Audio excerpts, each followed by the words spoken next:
মদন মিত্রকে আর কি দেখবো বলে তো প্রথমত উনি কোন সময় দিনের কোন সময় কথা বলছেন এবং ওনার সার্বিক অবস্থা কীরকম আছে সেই অনুযায়ী আমার মনে হয় বেঁচে সেই সেই অনুযায়ী তার সেটার ইম্পর্টেন্স ডিসাইড করা উচিত।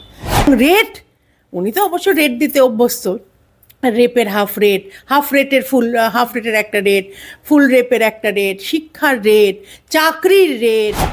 এটা কোন ধরনের জুয়ায় চলে গেছে, আমরা কোন কোন লেভেলের বিডিং চলছে পশ্চিমবঙ্গের রাজনীতিতে। আমি সবসময় ভাবি যে এর থেকেও নিচে নামবে, আর কত নিচে নামবে, কিন্তু না, আমার মনে হয় এরা যতদিন থাকবে আমরা এখনও মানে এই মাটি খুঁড়ে নিচে পৌঁছতে পারবো না, এরা দিনে দিনে নিচে নামতে থাকে। মূল দলে নাকি টাকায় সবকিছু। এখন দেখছি খোদ মদন মিত্র তিনিও বলছেন যে টাকায় নাকি পদ বিক্রি হয়। কিভাবে দেখছেন বিষয়টা? মদন মিত্রকে আর কি দেখবো বলে তো প্রথমত উনি কোন সময় দিনের কোন সময় কথা বলছেন এবং ওনার সার্বিক অবস্থা কীরকম আছে সেই অনুযায়ী আমার মনে হয় বেঁচে সেই সেই অনুযায়ী তার সেটার ইম্পর্টেন্স ডিসাইড করা উচিত। কিন্তু যাই হোক, উনি যে সময়ই বলে থাকেন এবং তার অবস্থা, শারীরিক অবস্থা যেরকমই হয়ে থাকুক, যারই ইনফ্লুয়েন্সে বলে থাকুক, কোনো বস্তু বিশেষের ইনফ্লুয়েন্সেও বলে থাকলে আমার মনে হয় একদম সঠিক কথা বলেছেন। এবং আমাদের মাননীয় চিফ স্পোক্সপারসন শ্রমিক ভট্টাচার্য, উনি ওনার কায়দায় উনি বলেছেন যে মদন মিত্রকে ধন্যবাদ ফাইনালি সঠিক কথাটা বলবার জন্য। একটু বোধহয় দেরি হয়ে গেল। যাই হোক, মদন মিত্র যেহেতু একেবারে মানে অন্তরের অন্দরমহলে উনি একসময় ছিলেন, উনি এই সঠিক কথা বলছেন, এরকমই আমরা এতদিন ধরে যা বলছিলাম মদন মিত্র সেটা সামনে তুলে ধরলো, ভালোই হয়েছে। মানে পশ্চিমবঙ্গের মানুষ দেখুক, এটাই যে সত্যি কথা সেটা বুঝুক।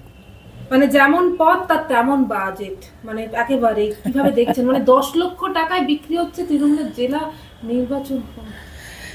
শুধু জেলা নয়, এটা বিভিন্ন লেভেলে। তুমি মদন মিত্রের কথাটা তুমি ভালো করে শোনো, এই কথাটা কিন্তু আমরা বহুবার বলেছি যে তুমি যদি যদি মদন মিত্রর মানে যে সার মর্ম যে কথাটা, সেটা আমি যদি অন্য দিক থেকে তোমায় বলি, তুমি দেখবে ম্যাক্সিমাম ভায়োলেন্স হয় পঞ্চায়েত ইলেকশনে এবং কর্পোরেশন ইলেকশনে।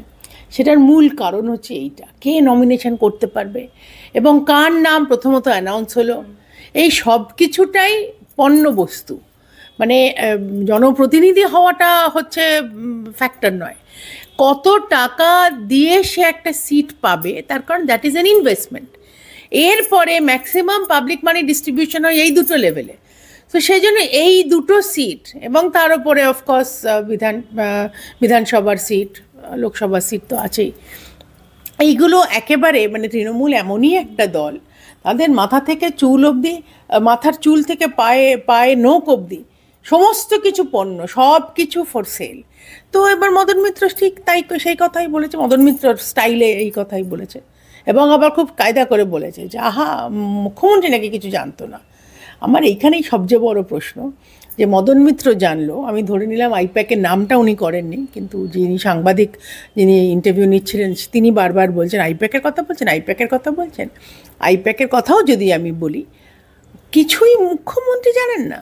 আজকে পশ্চিমবঙ্গ তার অনুপ্রেরণা ছাড়া একটা সিংহ সিংহর বাচ্চা পর্যন্ত হয় না, আমি শুনেছি, মানে দেখেছি চিড়িয়াখানায় অ্যাড পড়ে গেল যে মুখ্যমন্ত্রীর অনুপ্রেরণায় সিংহ ছানা হয়েছে। তো এই হেন পশ্চিমবঙ্গে যেখানে পাতা নড়ে না, অথচ মুখ্যমন্ত্রী কিছুই জানেন না যে her seats are for sale, her tickets are for sale, এটা জানেন না উনি। উনি তো দলের একেবারে মেইন, মুখ্যমন্ত্রী দলের মেইন। আমি বলছি না তোমাকে, ওনার অনুপ্রেরণায় পশ্চিমবঙ্গের হাওয়ায় পাতা পর্যন্ত নড়ে না, তো ওনার অনুপ্রেরণায় উনি জানেন না ওনার টিকিটস বিক্রি হয়ে যাচ্ছে। এবং রেট, উনি তো অবশ্য রেট দিতে অভ্যস্ত।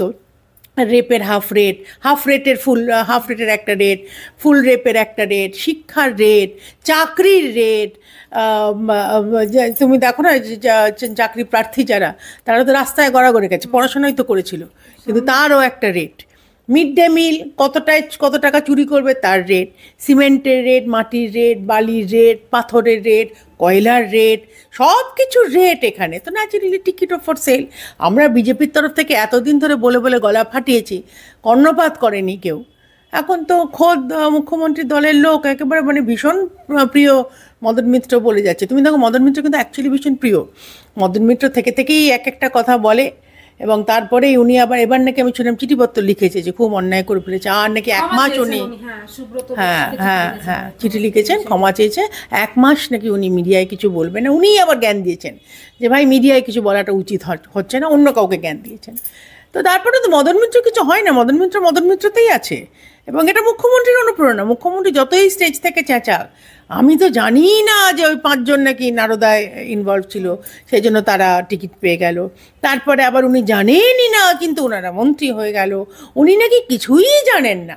তো আইদার কিছু না জানলে ওরা শীর্ষ নেতৃত্বর পদ থেকে সরে যাওয়া উচিত, এবং প্রশাসনিক উনি কিছুই জানেন না, সব কিছুই প্রশাসনের ডিফারেন্ট ডিপার্টমেন্টসরা অপদার্থ ওনার ভাষায়, তাহলে তো ওনার মুখ্যমন্ত্রী থাকারও কোনো যোগ্যতা নেই। যে আইদার তার না পার্টির বিষয়ে না তার শাসনের বিষয়ে কোনো ইনফরমেশনই নাকি তার কাছে নেই, তো এটা নয় উনি মিথ্যা কথা বলছেন, আর নয় উনি যদি সত্যি কথা বলে থাকেন, তাহলে এই অপদার্থটা সবচেয়ে বেশি তো মুখ্যমন্ত্রী নিজের।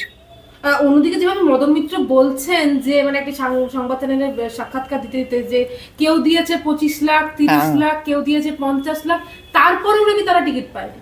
হ্যাঁ, সেটাই তো হচ্ছে সবচেয়ে হাস্যকর ব্যাপার। টিকিট পায়নি, আবার তার সঙ্গে সঙ্গে উনি বলেছেন তারা নাকি লজ্জার মাথাকে নামও পর্যন্ত বলতে পারছে না। মানে ওনারা প্রকাশ্যে আসতেই পারছে না, কারণ এত টাকা দিয়েছে, মানে তার মানে তার ভ্যালিউ অত বলে উনি মনে করেছেন, যিনি দিয়েছেন আর কি তিনি মনে করেছেন, কিন্তু সেই ভ্যালিউ আবার আইপ্যাকের ভ্যালুর সঙ্গে মেলেনি, তাহলে এস্টিমেশনে গণ্ডগোল হয়ে গেছে। ওই তুমি দেখবে যখন বিডিং হয় ক্রিকেটের টিমগুলোর, তখন এক একটা লোক রয়ে যায়, তাদের বিডিং হয় না, দাম পড়ে। এটা আমি জানি না, ক্রিকেট ফ্যানদের ভীষণ পছন্দ, কিন্তু একটা মানুষের দাম তো এইখানে তো মানে প্র্যাকটিক্যালি একই জিনিস হচ্ছে যে আমার কত দামে আমি টাকা দিলে তাহলে সেই টিকিট আমি পেতে পারি।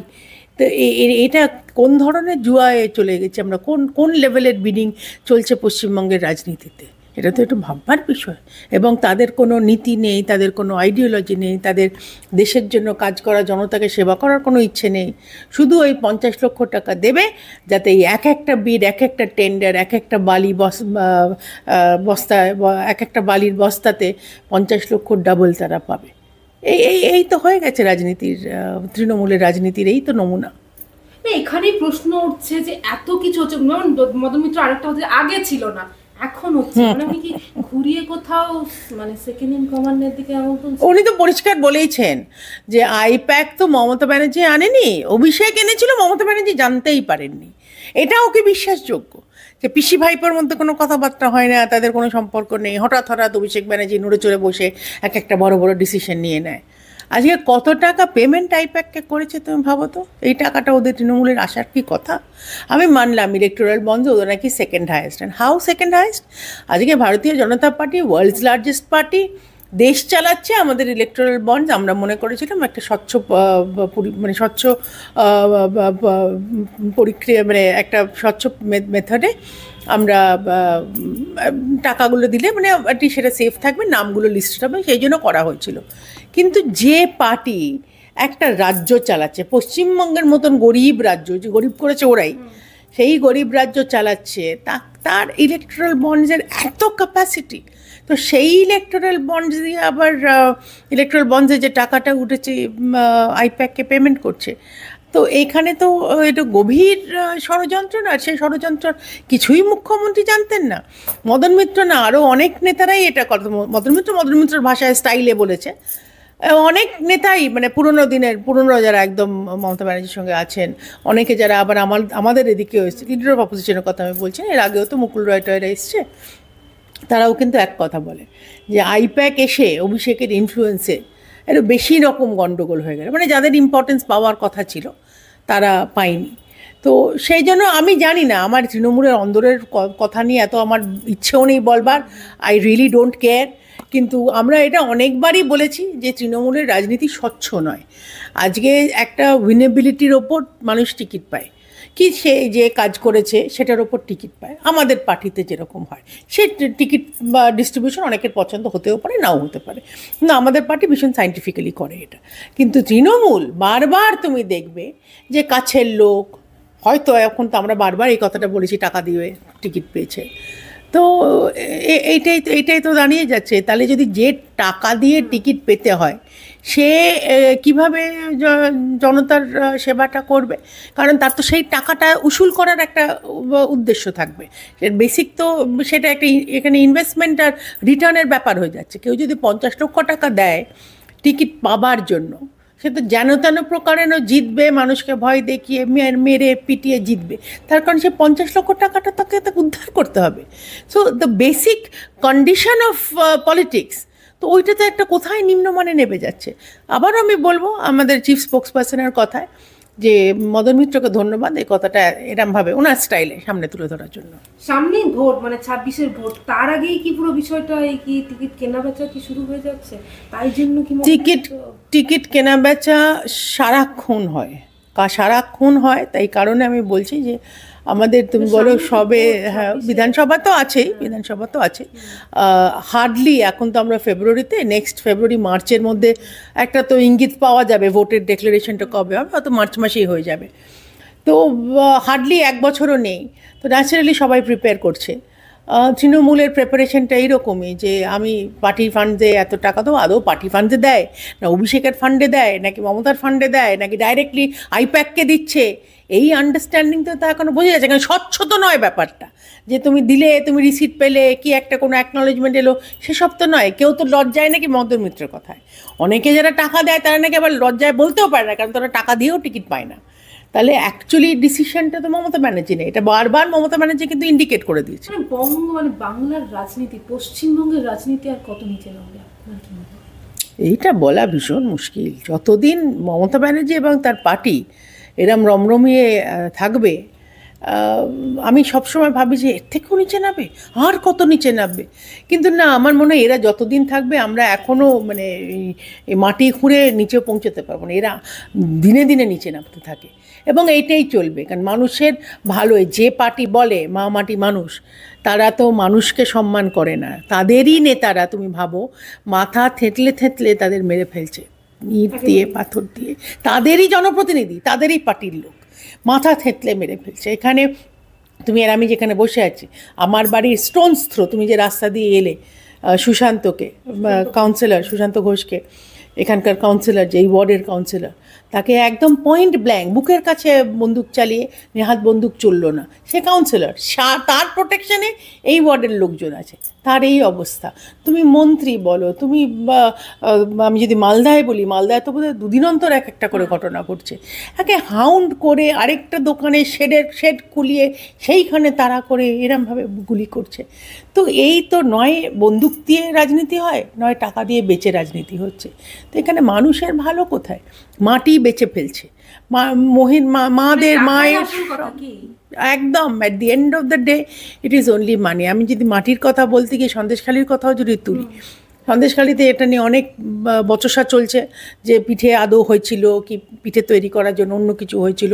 মমতা ব্যানার্জি আবার গিয়ে বলছে উনি নাকি সব ভুলে গেছে। উনি ভুললে হবে না, কারণ ওই মাটি সন্দেশখালির মাটি এবং সন্দেশখালির মানুষ ভোলেনি। সন্দেশখালির মাটিটা আমি কেন তুললাম আজকে? শুধু চিংড়ি মাছ বেচবার জন্য।